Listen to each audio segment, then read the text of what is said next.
to Pueblo, Colorado. Because, remember we said we were trying to get a part for our Airstream. Recall on the fridge. There was a recall on the fridge, and it's taken forever to get the part, and it's in, so we're going to, it's one reason why we're still hanging out. We're waiting on our bikes, and we're waiting on this part. So we are going to pick up Wanda today, drive her back to Colorado Springs, and then we will get the part put in on Tuesday morning. So then our plan is to after that, to bring her back down and put her in storage for a few months. And we're going to take Biggie Mom's, our big fifth wheel, down to Arizona for a couple of months. And because she has solar on her, and we can boondock, though Airstream does not have solar yet. Annette's researching that, getting all those parts ordered, so when we come back, like in April, we'll put solar on the Airstream. So anyway, that's our plan. We'll get Biggie, and then we have our bikes, we'll have this done, and hopefully we can go down where it's warmer and start biking, start getting in shape. Right, Daddy? Should work. That's the plan. The life of RVing is, there's always something to deal with, but we like dealing with stuff, so. And that's the solar genius. She's getting all that done and ready. I am not a solar genius. She's a researcher. So, anyway, all right. Check you later. Okay.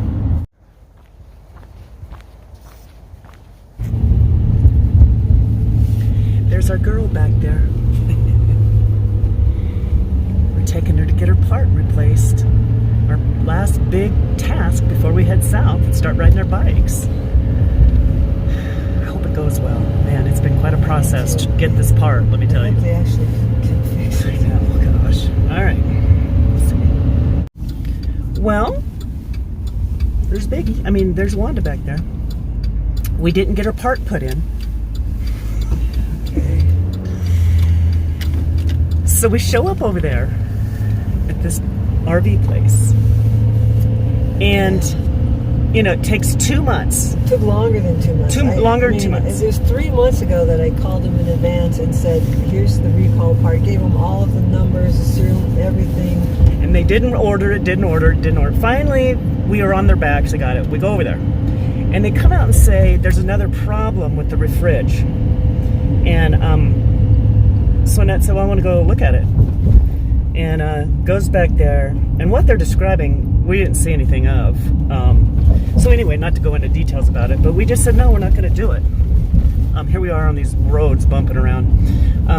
We're just not going to do it. And they said, well, we can't put this recall part in unless we do this other work. You just felt like you were being conned. We're not talking about like $100, $200, $400. We're talking about like $2,000. Yeah, a couple $1,000. And they totally are like holding you hostage. Yeah, almost like you were not putting the recall part in unless you do this. I didn't feel good about it. I didn't trust them. I didn't feel like, I mean, I felt like it was a con. Yeah, we feel like we're being conned. We refuse to be conned. I'm just telling you right now.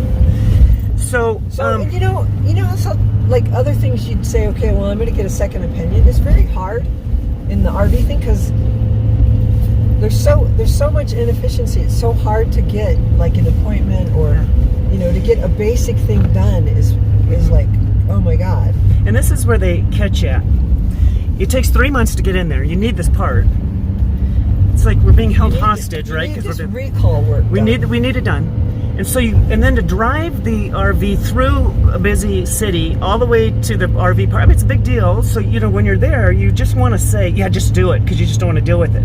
But you can't do that because that's where they get you, right? So we're just like, no, we're gonna go. And then there's also that thing of where you got these guys and they've been completely inefficient. I mean, they've totally dropped the ball on this. I had to call them like a half dozen times to get anything done. But then now they're telling you, no, we're doing this and you have to do it this way. And I just had no confidence, zero. And that's the reason why we're telling you this story is, is to be vigilant. Even if it's a pain in the rear, I would rather get a second opinion on this because it is a pain in the rear. And sometimes it's just about the principle of not allowing yourself to be conned. You will not be. And you just go by your gut feeling. And if it takes another 3 months to get the part, that's what's going to happen. Because we're just not doing that.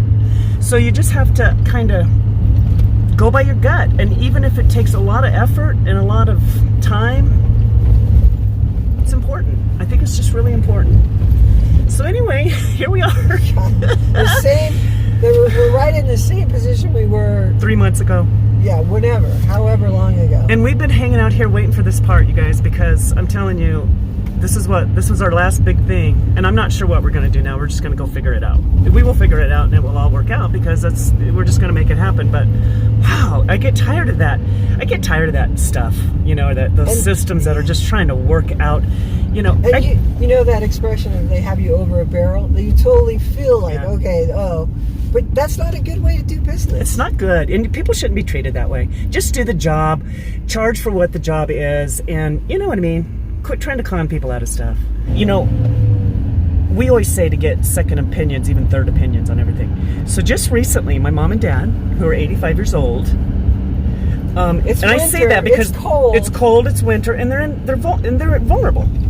So their furnace goes out, and they call somebody to come over. Wire nut guy. Yep, come over. He says the motor is burned. I could do two things. I could either replace the motor for $1,000, or you could get a new furnace for $5,100. I think it was more than $1,000. No, it was $1,000 for the motor.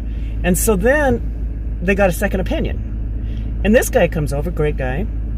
He says that motor I could replace for $400.